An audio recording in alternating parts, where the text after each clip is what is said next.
नमस्कार। 264 गुहागर विधानसभा मतदारसंघाची रणधुमाळी सुरू झालेली आहे। या रणधुमाळीमध्ये महायुतीचे सन्माननीय राजेश बेंडल यांचा विजयही जवळजवळ निश्चित झालेला आहे। आणि या दुग्ध शर्करा योगामध्ये जे महाविकास आघाडीचे उमेदवार आहेत आणि विद्यमान आमदार भास्कर जाधव हे मिठाचा खडा टाकण्याचा प्रयत्न करत आहेत।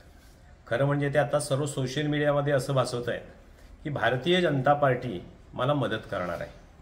भारतीय जनता पार्टीच्या कार्यकर्त्यांची मी कधी मन दुखवली नाहीत। त्यासाठी ते आपल्या पूर्व इतिहासाची म्हणजे कैलासवासी तात्यासाहेब नातू यांच्या लोकसभेतील निवडणुकीचाही दाखला देत आहेत।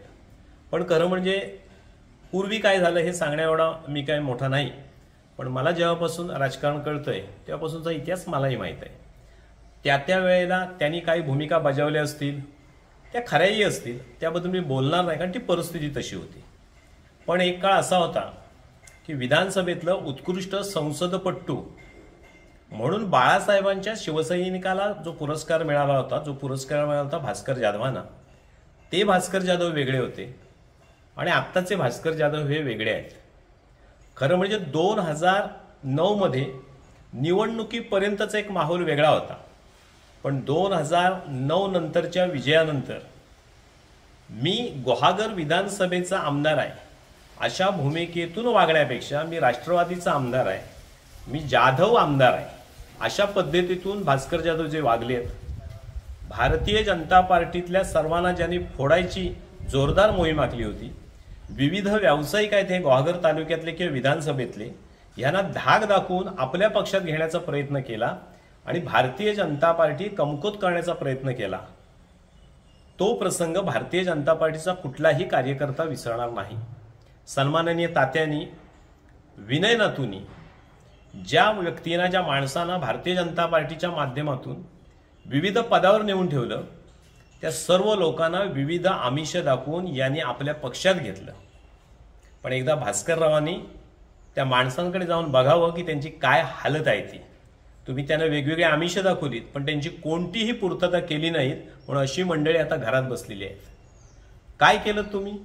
तर आमचे शिरस्ते नेतृत्व की ज्यांनी जगानं गुरु मानले त्या सन्माननीय मोदींची तुम्ही टिंगलटवाळी केलीत, तुम्ही फडणवीसांची उपासना केलीत, तुम्ही विनय नातूंना काय वाटेल ते बोललात।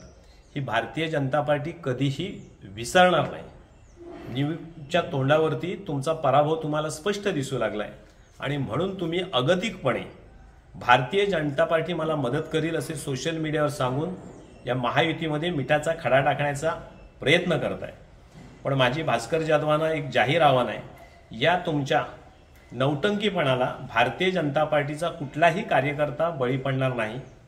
भारतीय जनता पार्टी या गुहागर विधानसभा मतदारसंघामध्ये वडील भावाची भूमिका प्रामाणिकपणे बजावते आणि आमच्या भूमिकेमुळेच आणि महायुतीतील सर्व घटक पक्षांच्या सहकार्यामुळे राजेश बेंडल यांचा विजय नक्की झालेला आहे आणि त्याचबरोबर आपल्या परतीचा प्रवास सुद्धा सुरू झालेला आहे।